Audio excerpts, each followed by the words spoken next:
el reino de la divina voluntad ya está en medio de las criaturas. Escucha la espiritualidad dictada a Luisa Picarreta por el especialista, el doctor Salvador Tomasini. Todos los miércoles de 11 a 12 de la tarde, aquí en Radio Cronos, la estación que transforma tu vida.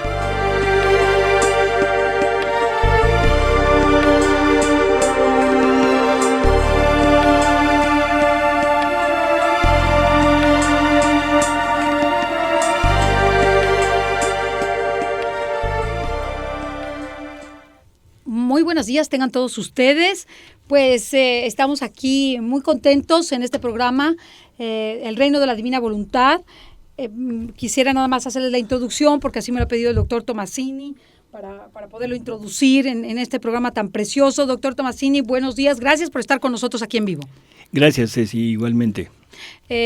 También tenemos la presencia del Padre Jesús Ewan. Gracias, Padre, por estar aquí con nosotros en Radio Cronos, en el programa del Reino de la Divina Voluntad. Gracias a ustedes por invitarme, Ceci. Pues el día de hoy yo creo que vamos a seguir tratando el tema que estábamos iniciando, ¿verdad? De todo lo que se refiere al Génesis, Adán, todo esto, ¿verdad? Que es sumamente interesante, su público lo está escuchando con mucho cariño. Además, que le ha pedido que hable un poquito más fuerte, le vamos a pedir que hable un poquito más fuerte para que lo puedan escuchar, se quedan en su casa. Muchas gracias. Este tema es por demás interesante porque es el origen de todo lo que está ocurriendo. Y eso es muy importante. Así es. Es el origen de la familia humana. Así es, y pues viendo ese origen podemos entender muchas de las cosas que están ocurriendo en este momento, así que se quedan aquí en su casa en Radio Cronos. Por favor, doctor, díganos todo este tema tan importante, por qué nosotros tenemos todas estas problemáticas derivadas del pecado original y cómo podemos ir subsanándolo de acuerdo con el reino de la divina voluntad. ¿Cómo no, Ceci? Muchas gracias y bienvenidos. Gracias. Gracias. Bueno, Padre, pues vamos a continuar nuestra plática, ¿sí?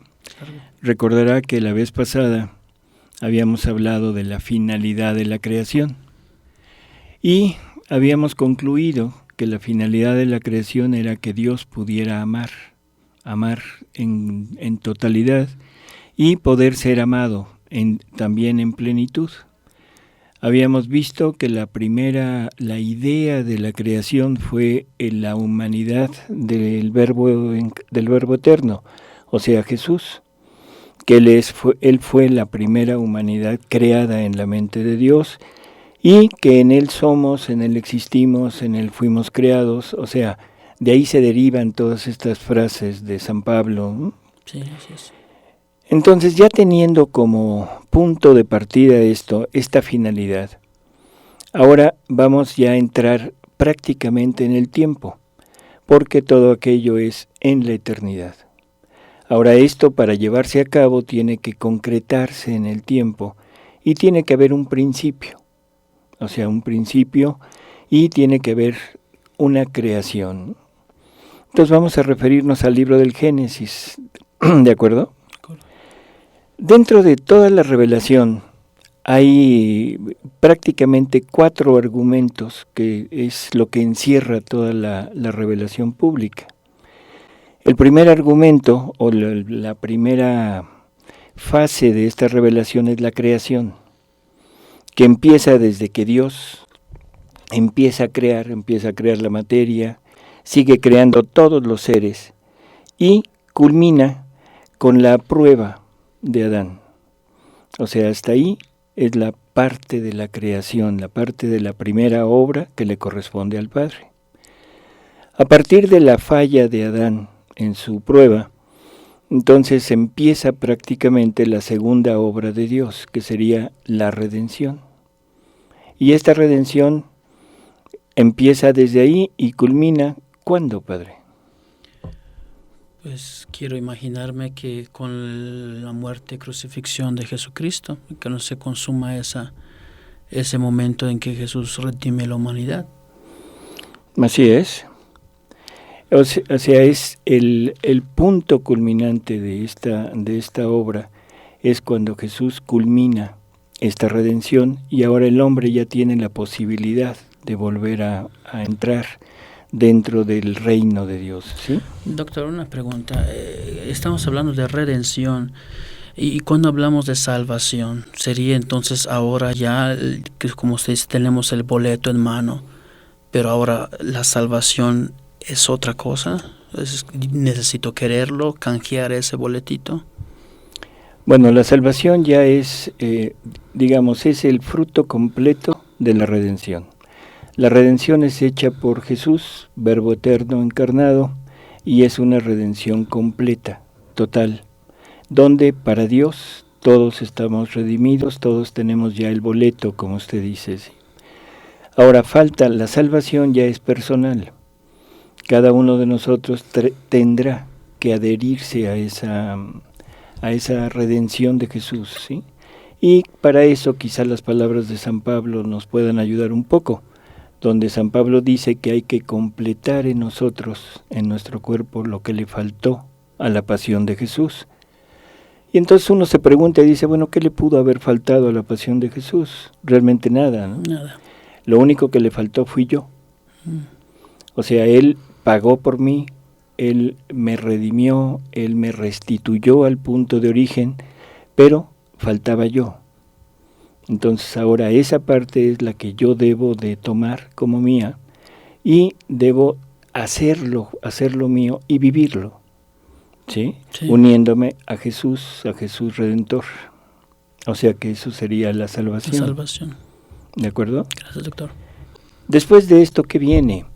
Viene la tercera obra de Dios, que es la santificación. O sea que es todo un proceso en el cual, a través de toda la enseñanza que Jesús nos deja, a través de toda la escritura, sobre todo de la ley, los mandamientos y del Evangelio, y ahora la Iglesia con los sacramentos, con toda la tradición, con todo lo que la Iglesia ha ido formando, tenemos la posibilidad de ir poco a poco acercándonos más a Dios. Y la palabra santificación, o sea, luego nos lleva a pensar en santo. Y cuando pensamos en un santo, casi siempre pensamos en alguien elevado a los altares. Pero santos son todos los salvados, ¿no? Entonces vamos a decir que la santificación sería equivalente a la salvación, lo que usted mencionaba ahorita, y que esa la debemos conseguir a través de todo este esfuerzo personal. Pero con toda la redención, con toda la santificación, la santidad del hombre todavía no llega al punto culminante. ¿Por qué? Ya habíamos visto en el programa pasado que el hombre es Jesús, y que todos fuimos creados a imagen y semejanza de Jesús. Entonces, hasta ahorita no tenemos todavía esa semejanza con Él, ¿no? Así es. ¿Por qué? Porque Él tiene una vida divina y tiene una voluntad divina que haga crecer esa vida divina. Y nosotros, aunque ya se nos restituyó la vida divina con el bautismo, pero la voluntad divina todavía no. ¿De acuerdo? De acuerdo. Entonces estos son los grandes campos de la revelación pública. Ahora vamos a empezar a ver ya el punto concreto. Vamos a ver a Adán, cómo fue creado el hombre, ¿no? Este proceso de creación de Dios. Y recordaremos en el Génesis que en el principio, nos dice el libro, Dios había creado, o sea, toda la materia, y todo era un caos, ¿sí? Todo era un caos, todo era informe, y que el Espíritu de Dios aleteaba sobre toda esta masa de materia creada. Lo primero que Dios hace después de esto es el fiat lux, el hágase la luz. Y entonces Dios crea la luz. ¿A qué luz se referirá? O sea, porque la idea cuando tenemos la palabra luz es a la luz solar, ¿no? ¿Qué idea nos dejará esto?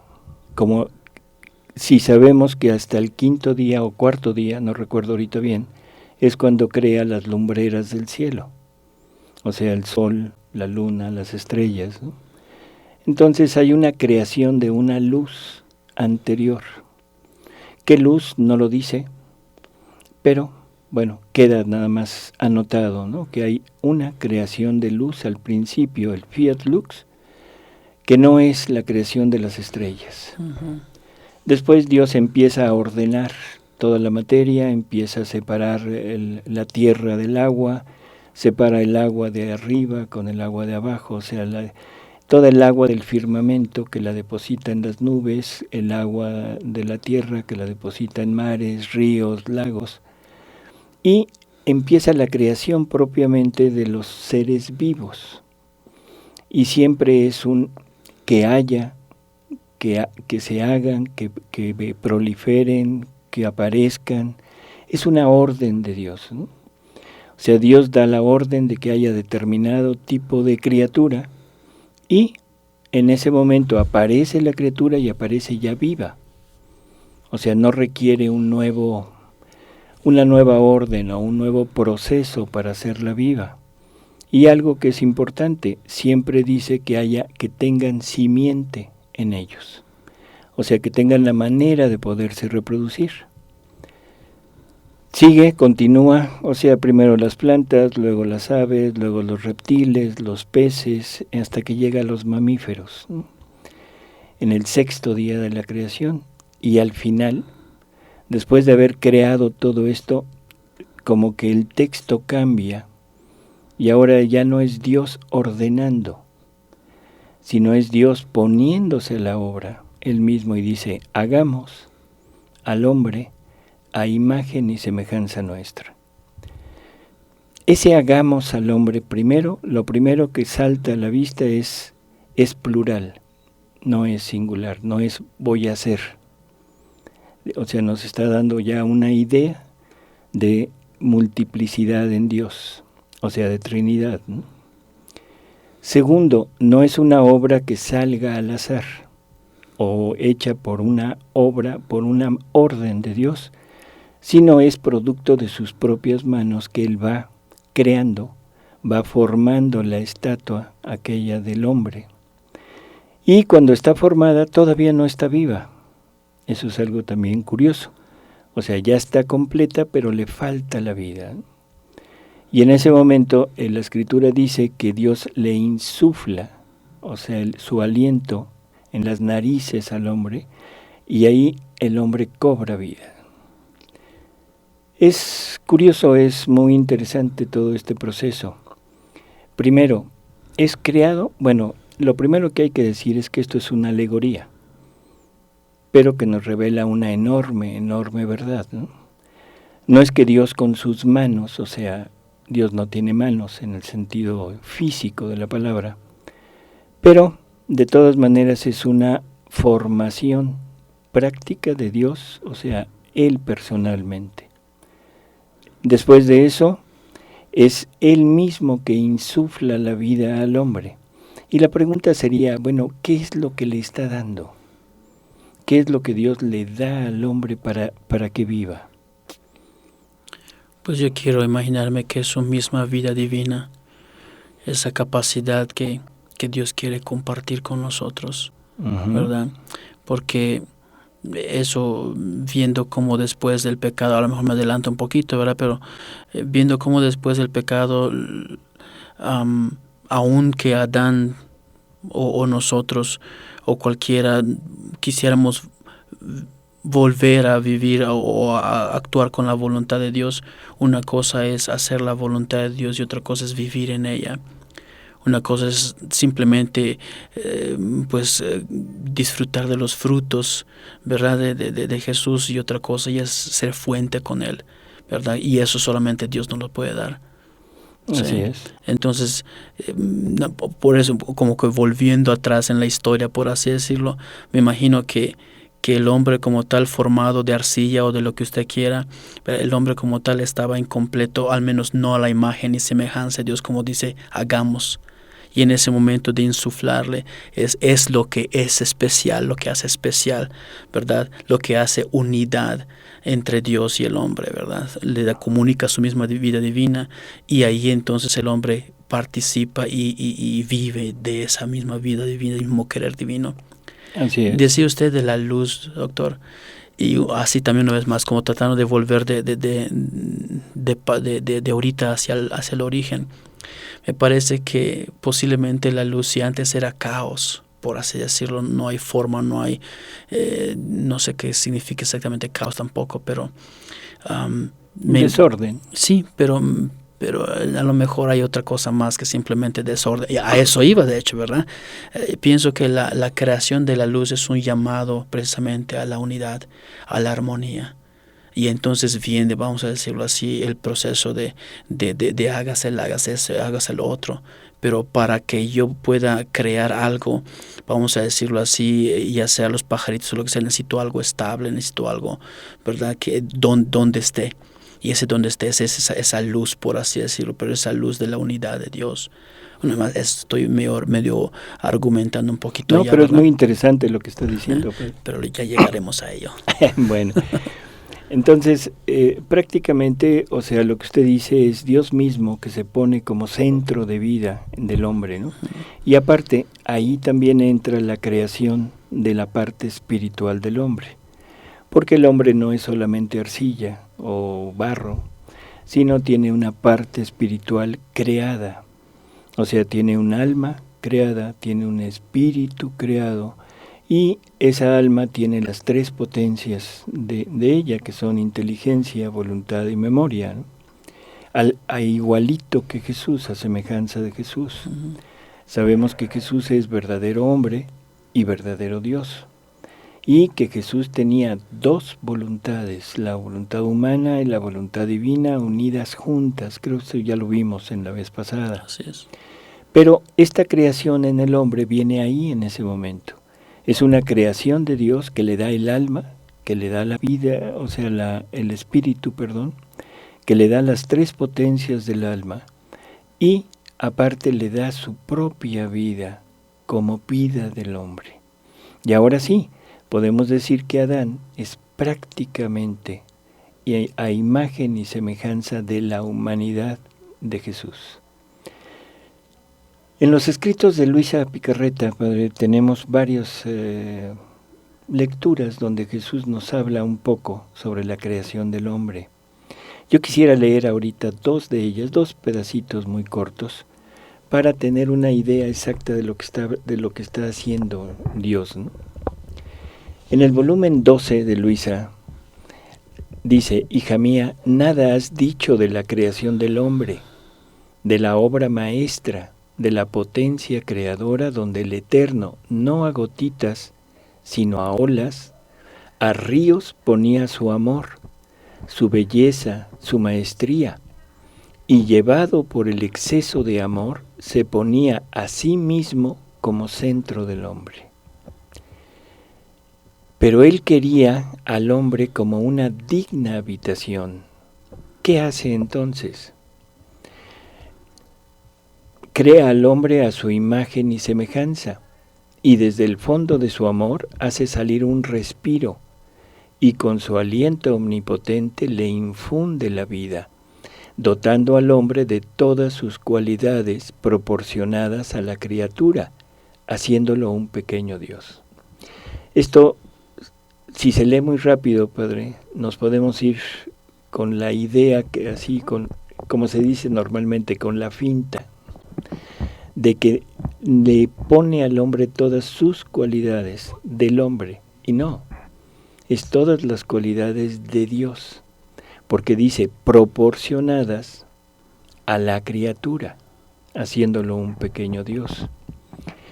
Entonces, quiere decir que con el aliento Dios crea, o sea, al alma, al espíritu, todas las dotes necesarias para ella, que serían las tres potencias, se pone a sí mismo en el centro del hombre como vida y aparte lo dota con todas las cualidades divinas en la medida de criatura. Esto se entiende, ¿no? Claro. Una criatura finita creada no puede contener al infinito y al increado, pero de todas maneras contiene en sí mismo todo esto. En otra lectura dice que nuestro Señor le habla a Luisa y dice algo curioso. Doctor, mientras tanto, un comentario. Sí, pues. Me viene la idea lo que usted dijo, ¿verdad? ¿Cómo es posible que una criatura finita como usted, yo, nosotros, puede contener toda la potencia, toda la infinitud, la eternidad de Dios? Y me viene la idea de espacio, el espacio como usted y yo todos lo conocemos.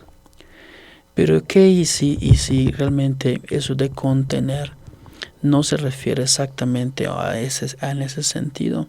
Y ahí viene lo maravilloso y lo milagroso que es Dios, por así decirlo.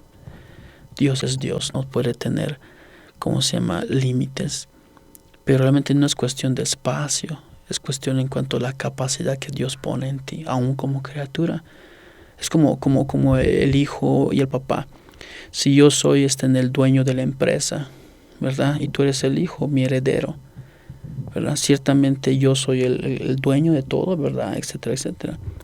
Pero toda esa capacidad también para que tú decidas lo que quieras, ¿verdad? Porque pues tú y yo queremos lo mismo, entonces yo sé que no harás algo diferente de lo que yo realmente quiero, ¿verdad? Yo quiero. Entonces ciertamente te doy a ti la capacidad en cuanto a capacidad, ¿verdad? Tú eres hijo, ciertamente, ¿verdad? Finito, y yo, papá, infinito. Pero todas las potencias, no es cuestión de espacio, en cuanto a espacio como tal, sino la capacidad. Y ahí viene lo maravilloso, como cuando dice Jesús, ¿verdad? Y le está explicando a los apóstoles, ¿verdad? Acerca de qué tan difícil es, ¿verdad? Que los ricos se salven, ¿verdad? Y Pedro y los apóstoles todos así asustados le dicen, pero maestro, entonces si las cosas son así, entonces ¿quién se va a salvar? Para los hombres, imposible, pero no para Dios. Así es. Entonces donde viene, vamos a decirlo así, la idea de que no es cuestión, vamos a decir, en cuanto a nuestra finitud, ciertamente estamos fritos como los frijoles, ¿verdad? O sea, no, como usted dijo hace un momentito, no importa qué tan grande tú quieras ser y lo seas desde el punto de vista humano. Pero en cuanto a Dios, todavía no ni siquiera figuras en la escala, a menos que Dios entonces, ¿verdad?, entre en acción. Exacto, nos dote. Exacto, entonces ya nos eleva a otra altura diferente, Así mucho más allá. ¿Es cuestión de hombre? No, claro que no. ¿Cuestión de finitud? No, claro que no. Es donde viene la infinitud de Dios trabajando en ti, obrando en ti, lo obrante de Dios en ti. Así es. Y esto coincide perfecto con la lectura que vamos a ver ahorita, porque cuando Jesús habla de que el hombre no es capaz de contener a Dios, hay que recordar que Dios tiene, vamos a poner así, dos cosas diferentes. Uno es su ser, que su ser es infinito, y otro que es su vida. O sea, que es lo que hace que aquel ser pueda tener un desarrollo. Cuando Jesús define la vida divina, Él dice que la vida divina está formada por todos sus atributos juntos, unidos todos en el mar del amor y todos movidos por su voluntad. Entonces, esa es lo que Jesús define como su vida. Y todo esto, si entendemos, la voluntad sería como el motor. Dios es amor, pero si su voluntad no lo lleva a amar, ese amor no amaría. Dios es infinita potencia. Si su voluntad no pusiera en movimientos la potencia de Dios, Dios no haría nada. O sea, no hubiera creado las cosas, no hubiera creado todo lo que conocemos como creación. Entonces, la voluntad es donde se encierra toda la capacidad de poder actuar y de poder influir en todo el ser de Dios. Lo mismo somos nosotros, creo que para no quedarnos nada más con el abstracto de Dios, sino concretizándolo, nosotros tenemos muchas potencias. Podemos hablar, podemos caminar, podemos correr, podemos comer, podemos muchas cosas.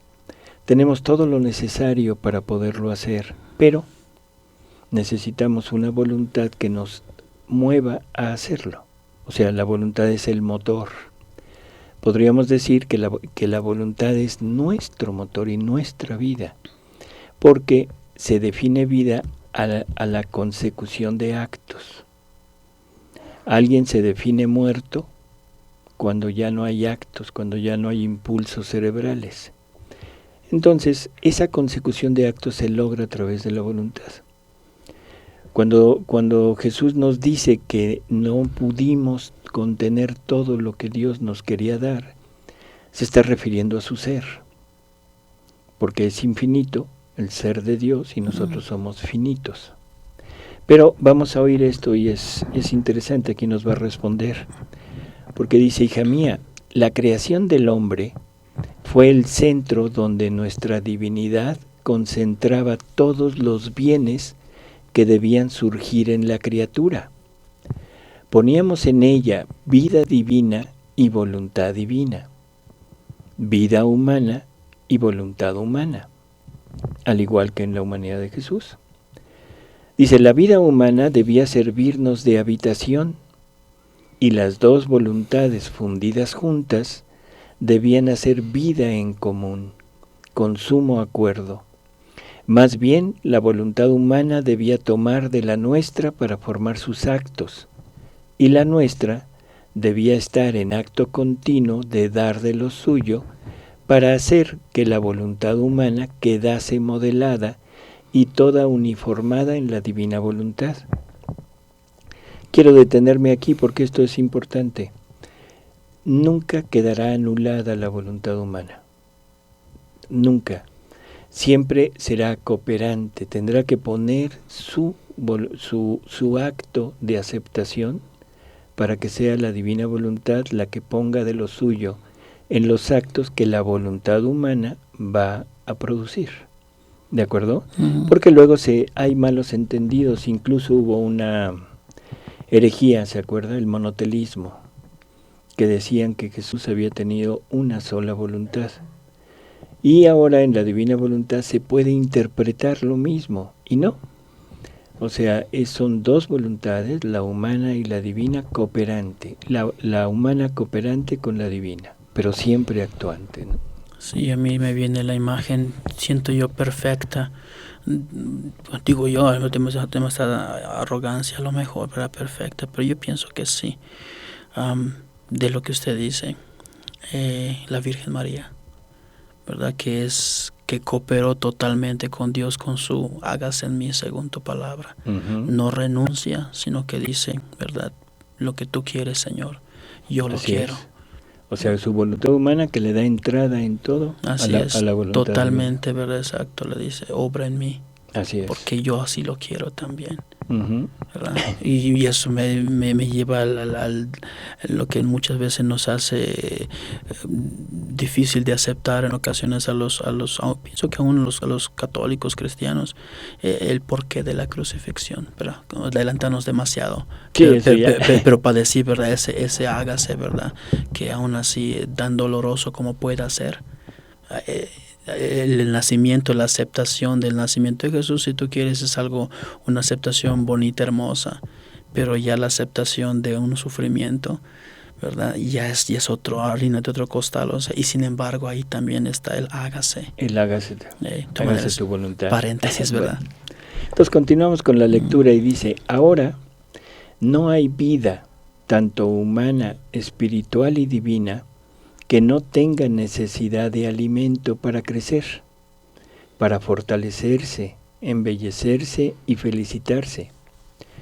Nosotros poníamos nuestra vida divina en el hombre porque era incapaz de recibir toda la plenitud de nuestro ser divino, que eso es lo que comentábamos hace un momento. Dice, pusimos en él cuanto podía contener de nuestra vida. O sea, esa vida, ya quedamos que son todos los atributos juntos de Dios, ¿sí?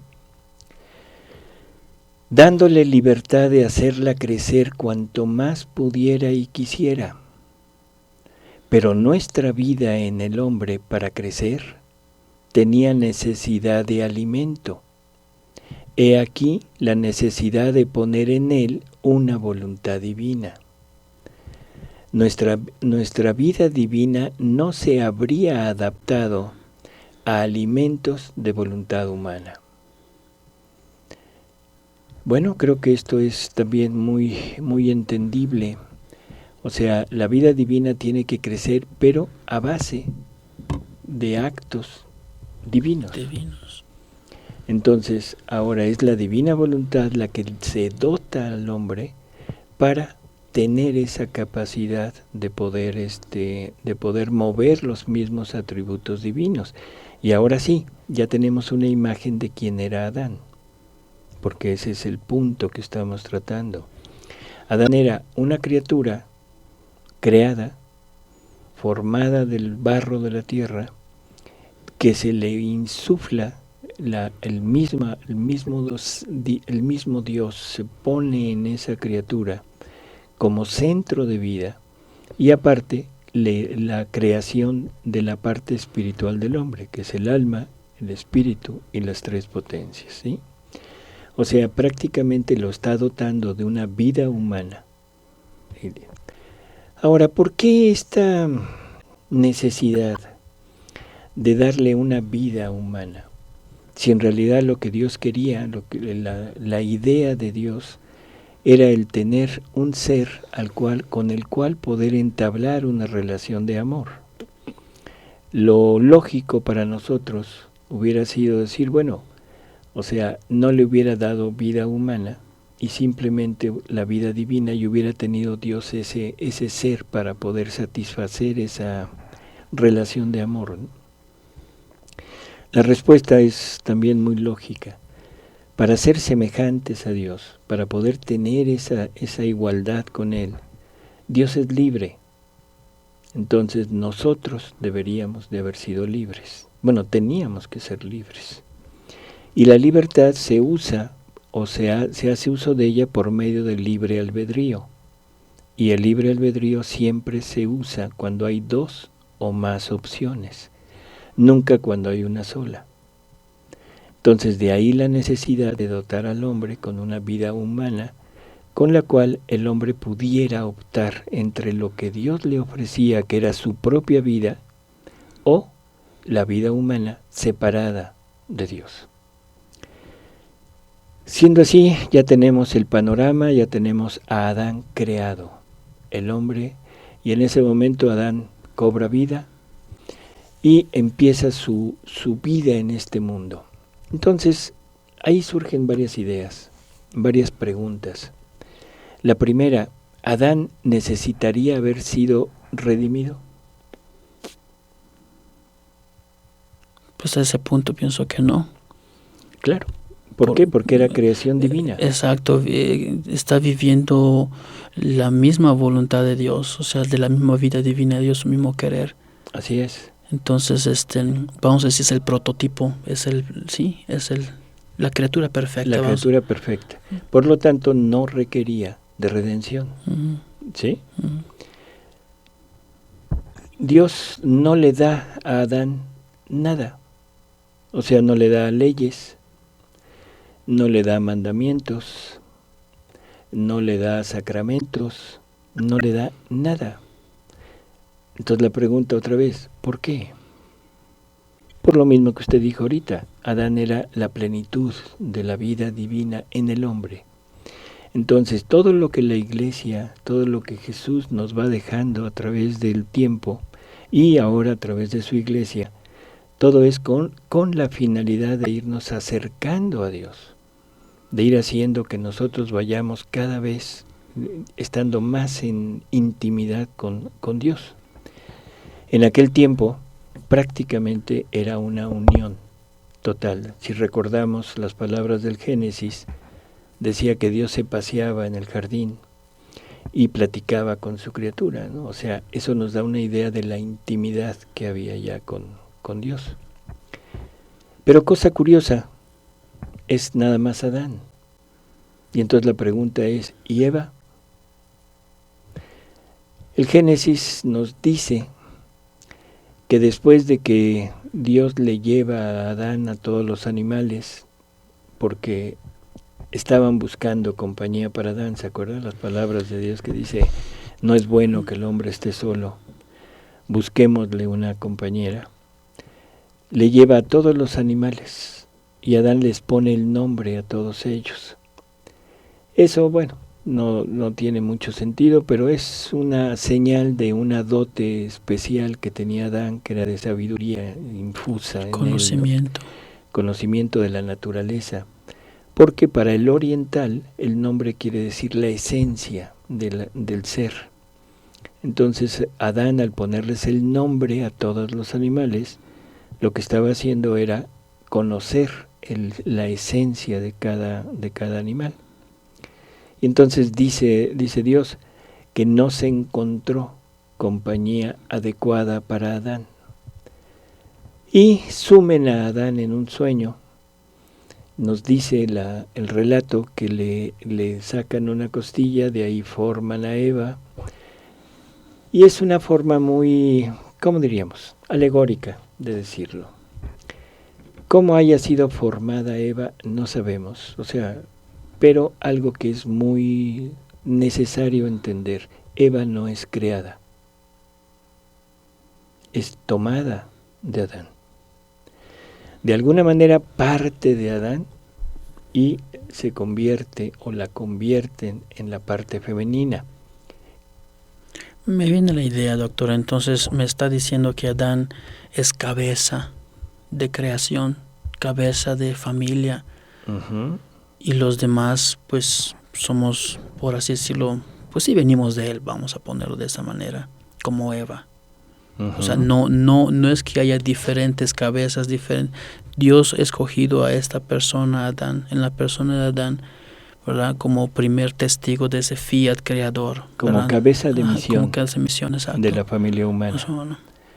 O sea, ya Adán, dotado con todos estos dones que Dios le había dado, aquí debemos entender, Adán tenía todos las dotes o los dones naturales que le correspondían como ser humano, pero también tenía dones preternaturales que se llaman, o sea, dones que le pertenecen a otra naturaleza, que sería la angélica: el no morir, el no sufrir, el no haber deterioro, en fin. Pero también tenía dones sobrenaturales, o sea que eran dones que estaban por encima de cualquier naturaleza, como era la vida divina y la voluntad divina. ¿De acuerdo? Uh-huh. Ahora, Jesús nos dice a través de los escritos de Luisa Picarreta que cuando ellos deciden hacer una obra que va a ser para bien universal, siempre lo trata primero con uno. Y cuando esa obra ya está realizada, cuando Dios ya vio que aquella persona es fiel y puede depositar todos los dones que Él quiere darle a la familia humana, entonces se los deposita a esa persona y de ahí en adelante todos los demás pueden tomar de Él. Ejemplos, bueno, tenemos a nuestra Madre Santísima, o sea, donde Dios trata con ella al tú por tú la redención. Y como María es fiel, como María logra la aceptación de Dios, entonces Dios deposita todos los bienes de la redención en María. Y por eso es que María es la dadora de todas las gracias. ¿De acuerdo? Así es. O sea, de ella tomamos todos, de ella toma la Iglesia para repartirlo a nosotros, pero es ella la depositaria. Entonces aquí en este punto era Adán el que tenía que ser cabeza de misión de la familia humana. ¿Qué misión? La vida divina en el hombre. Y esto lo leímos en el Catecismo de la Iglesia Católica la vez pasada, donde el Catecismo nos va diciendo que la finalidad de Dios al crear al hombre era compartirle su naturaleza divina. En otro artículo del Catecismo dice su vida divina y en otro dice todavía su ser divino. Entonces esto se logra, se hubiera logrado en Adán. Esa era la finalidad. Por eso es que Adán no necesitaba ser salvado. ser redimido, ya estaba. Y esto nos debe hacer pensar en que la finalidad de la vida de Adán era diferente de la finalidad nuestra. Nosotros ahora hemos vivido siempre pensando en la salvación, ¿sí? Pero si analizando poco a poco a Adán veo que la familia humana no era para ser salvada, lógicamente debe tener otra finalidad totalmente diferente. Y eso es lo que vamos a querer ir escudriñando poco a poco, ¿no? Aquí, doctor, pienso que yo como ser humano viviendo en este mundo, fíjese que para mí me abre una ventana grandísima y una esperanza todavía mayor. Hasta ahorita, como usted dice, al menos yo aspiraba a ser salvado. Cuando me doy cuenta que de hecho no es ni siquiera el principio de lo que Dios quiere para mí. Tiene un plan mucho mayor. Así es. O sea, como el decir, ¿sabes qué? Pues el ser salvado es casi como optar a todavía ser esclavo. Pero yo te quiero, hijo. Yo te quiero, hija. Pero para eso entonces, ¿verdad? Necesitas algo más. Pero no es más, pero allá está la vocación, que yo siento la vocación que nos llama una vocación divina. La salvación, con lo que usted me está diciendo, me siento todavía humano. Que no importa qué tanto yo como ser, con mis virtudes, con mis esfuerzos, con mi trabajo, con lo que obras que a lo mejor el mundo entero me alaba y me aplauda y me bendiga, y aún así no es suficiente realmente para decir eso fue para lo que Dios me creó. Así es. Esa, ¿cómo podríamos decir? Descubrimiento de usted es el descubrimiento de todos cuando empezamos a analizar poco a poco todo lo que es la revelación. Y empezamos a entrar en estos escritos de Luisa, ¿no? Bueno, volvamos. Bueno, antes que eso, esto que usted dice lo podemos semejar a aquel hecho del joven rico, ¿se acuerda? Uh-huh. El joven rico llega y le pregunta a Jesús, le dice, ¿qué necesito para salvarme? Entonces Jesús, estas son mis palabras, o sea, no palabras de Jesús, actitudes. Yo creo que hasta un poco así como de prisa le ha de haber dicho, ya hombre, cumple los mandamientos y listo, ¿no? Entonces aquel joven rico le dice, oye, es que ya los cumplo desde joven. Entonces ahí Jesús se para, o sea, se detiene y voltea, lo ve. Dice, lo mira con amor. Lucas dice, lo ama, y Mateo dice, lo mira con amor. Y en ese momento le dice, entonces lo que quieres no es salvarte. No es la salvación, quieres ser perfecto. Ah, bueno, para ser perfecto es esto, y esto, y esto, y esto, y esto. Y la escritura, el evangelio nos dice, y el joven rico se fue muy triste, porque tenía muchos bienes, ¿no? Yo creo que es el mismo punto en la actualidad. ¿Qué necesitamos para conseguir la vida eterna? Cumplir los mandamientos, cumplir todo lo que la iglesia nos pone por delante, recurrir a los sacramentos, acercarnos a Dios, en fin, a la oración, todo lo que hemos conocido hasta ahora. Pero cuando acabamos eso y decimos, bueno, ¿y qué más? ¿Qué más? En ese momento es cuando Jesús, yo creo, se voltea y nos dice, entonces lo que quieres no es salvarte. Entonces, mira, ven y nos empieza a mostrar este nuevo camino, ¿no? Bueno, nuevo de toda la historia de la humanidad, porque empieza en Adán. Claro. Pero volvamos con Eva, padre. Entonces Eva es formada de Adán, no es creada. Adán es cabeza de misión. Y Eva es simplemente, sería la receptora, la primera receptora de todos los dones que Adán tenía, si es que Adán hubiera pasado la prueba. Como cosa curiosa, y nada más recurriendo un poquito a mi carrera, yo le diría que todavía en la actualidad esto es una realidad.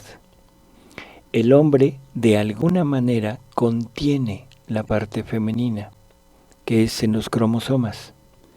El hombre tiene 2 cromosomas sexuales que se llaman XY, donde el X es la parte femenina y el Y es la parte masculina. En la mujer, la fórmula cromosómica es XX, no tiene el Y. Simple curiosidad, pero vale la pena mencionarlo, que todavía en la actualidad podemos decir que el hombre contiene en sí mismo a la parte femenina. En fin, punto y aparte. Sí, no nos vayamos más para allá, por favor. No nos vamos para allá. Ya está Eva creada, el mandato de Dios, creced, multiplicaos, henchid la tierra, dominarla, en fin, tantas cosas. Y algo que es esencial empezar a entender desde ahorita. Cuando Dios nos habla, si Dios es espíritu, deberíamos de primero buscar el sentido espiritual y después el material. Tiene los dos, pero siempre el primero es el espiritual. El mandato de Dios, creo que ahí está la finalidad de la criatura.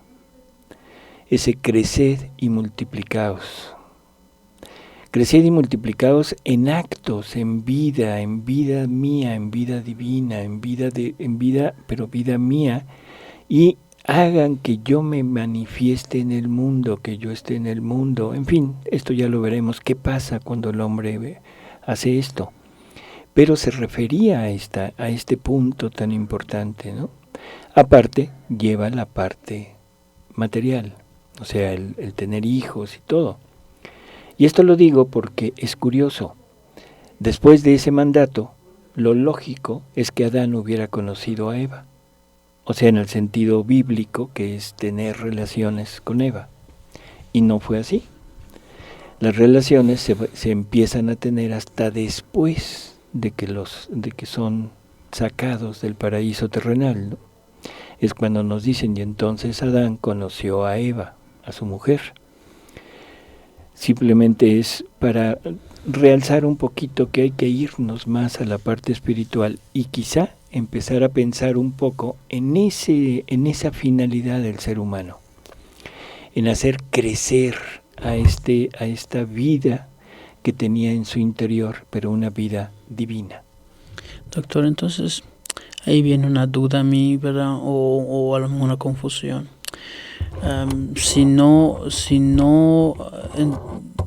Bueno, obviamente lo sabemos desde el punto de vista ya aquí, ¿verdad? Como usted dice, el ser humano se multiplica con las relaciones, ¿verdad? Sexuales entre los dos.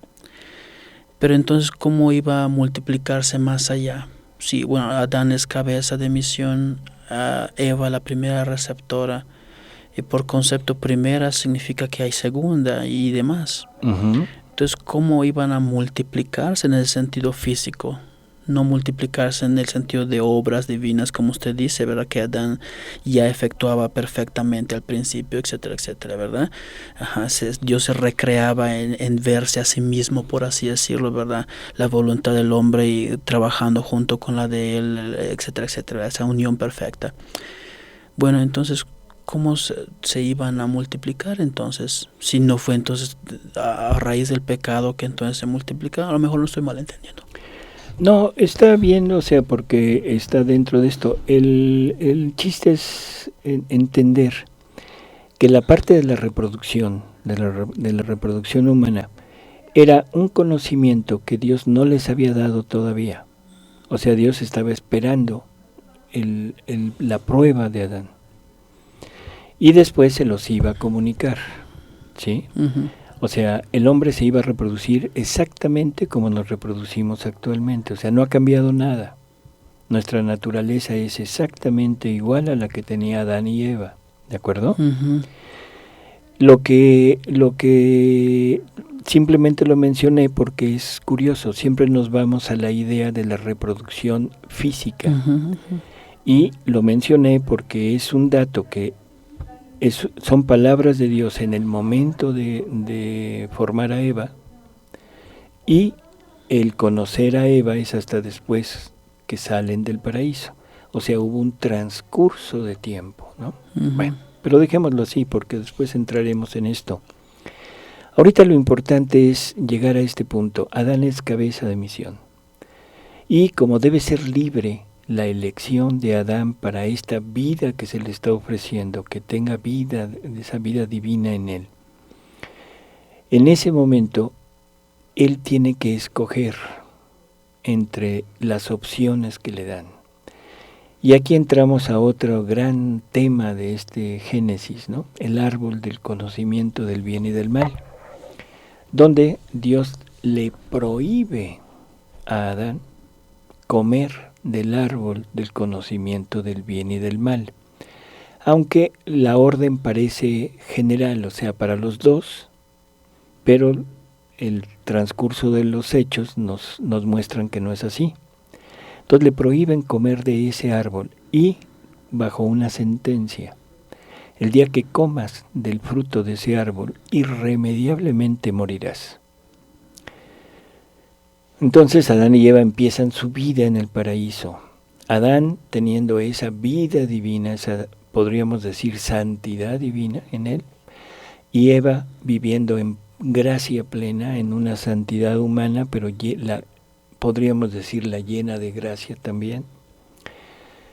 Y empieza su vida. ¿Cuánto tiempo pasó? ¿Quién sabe? No importa si fue la prueba luego, o fue un día después, un año después, no importa. El caso es que ahí viene el gran relato del pecado original, o sea, de esta desobediencia de Adán que trajo consecuencias funestas para toda la humanidad. Lo primero que tendríamos que mencionar es qué árbol tan curioso, ¿no le parece, padre? El mismo fruto que nos da dos conocimientos totalmente diferentes. Nos va a dar el conocimiento del bien y nos va a dar el conocimiento del mal. O sea, raro, ¿no? ¿Qué es el bien? O antes que eso, ¿el mal existe? No. No. ¿No? El origen del mal está ahí. O sea, el mal no existe por sí mismo. Si el mal existiera como tal, tendría que ser o creado, y entonces sería creado por Dios, y eso suena un absurdo, o debería de existir por sí mismo. Increado, entonces. Y entonces Dios ya no es único. Ya hay dos. Dos increados, dos infinitos, ¿sí? Así es. Entonces el mal no existe. Lo que existe es el bien. Y el mal lo hace alguien quitando al bien. O sea, el mal siempre es la ausencia del bien. O sea que el mal se tiene que fincar sobre la presencia real del bien. Y esto es importante por lo que dijimos del conocimiento. Ese árbol ya era el bien. Ya estaba el bien en el hombre. Adán tenía ya el conocimiento del bien, puesto que el árbol estaba plantado, ¿sí? Y tenía la capacidad de conocer a Dios, platicaba con Él, convivía con Él. Entonces el bien ya lo tenía. Ahora, lo que ese fruto le iba a dar a Adán era el conocimiento del mal. O sea, Adán tenía que quitar un poquito de bien para hacer un acto por sí mismo, ¿sí? Sin la unión con la voluntad divina. Entonces, simplemente digamos, ya para terminar, porque estamos cerca del final, que cuando la primera en pecar es Eva, en comer el fruto del árbol, ¿no? Y ahí no pasa nada. Dios no se enoja, no se aparece, no castiga, no nada. Todo sigue igual. Esto viene a reforzar un poquito la idea que hemos ido dejando de que Adán es la cabeza de la misión de la familia humana. O sea, no es Adán y Eva, es Adán, ¿sí? Entonces Eva es la primera en comer, no pasa nada. Adán, cuando come, es cuando viene todo el problema. Doctor, entonces usted me está diciendo que, o sea, en Dios no, obviamente no hay mal, todo bien. en su creación todo bien. Así lo leemos también. No solamente lo creemos, ¿verdad?, de Dios, sino que en cuanto a la creación entera, puesto que Dios, como dice la Biblia, y vio Dios que era bueno. Que todo era bueno. O sea, la bondad está ahí, plena. Usted dice que aun cuando después de pecar, vamos a decirlo, aún el día de hoy, el ser humano en cuanto a naturaleza es igualito que Adán. No ha cambiado. Ahora, ¿dónde vino el cambio? Entonces ahí es donde está el pecado, o fruto del pecado. Por eso, esto es, o sea, exactamente lo que vamos a entrar a, ¿sí? ¿Qué es el pecado original? ¿Qué es el pecado original? O el mal, pues vamos a decirlo así como hemos quedado ahorita. O el ¿verdad? mal. Ajá. O sea, ¿qué fue lo que hizo? Entonces, lo primero sería decir, bueno, si ya entendemos que el bien es Dios y que el mal es la ausencia de Dios, entonces yo pregunto, ¿qué puede quitar a Dios de un lugar? O sea, porque para que haya mal se necesita quitar a Dios, para que haya ausencia de Dios. Pongamos una pared. ¿Qué necesito yo para hacer una ventana? Quitar pared. Si no quito pared, no hay ventana, ¿no?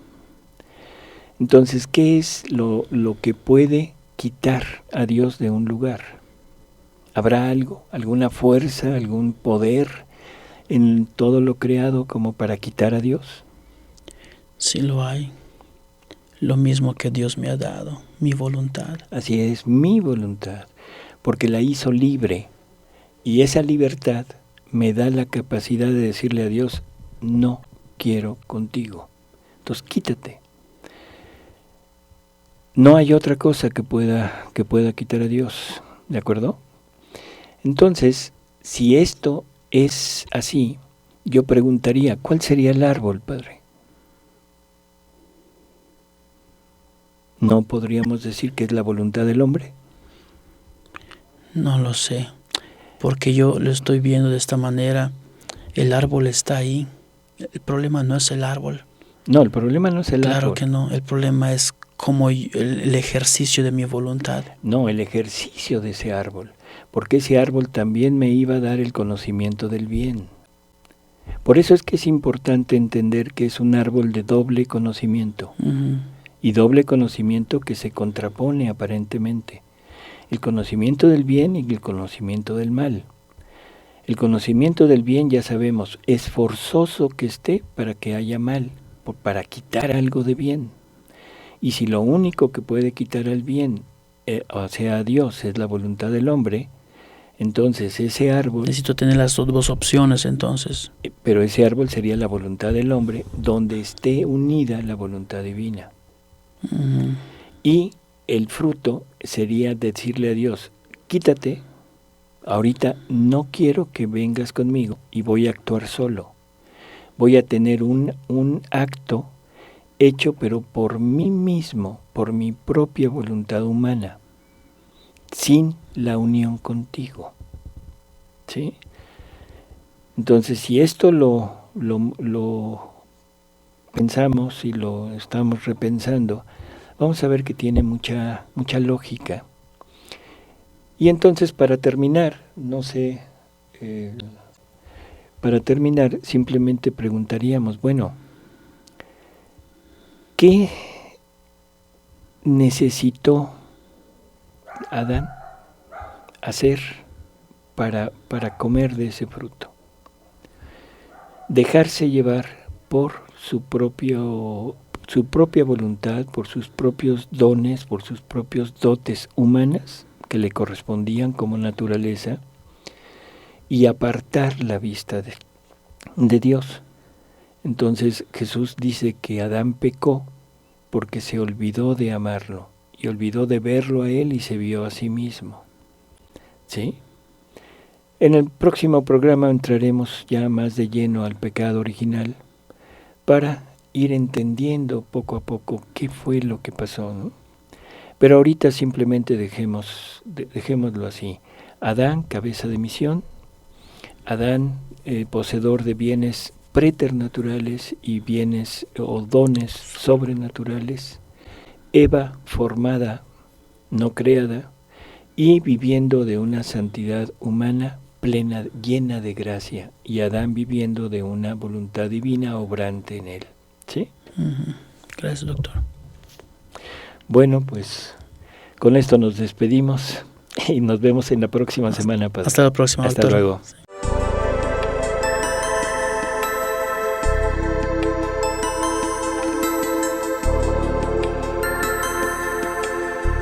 El reino de la divina voluntad ya está en medio de las criaturas.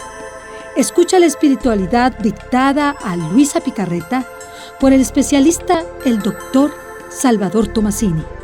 Todos los miércoles de 11 a 12 de la tarde, aquí en Radio Cronos, la estación que transforma tu vida.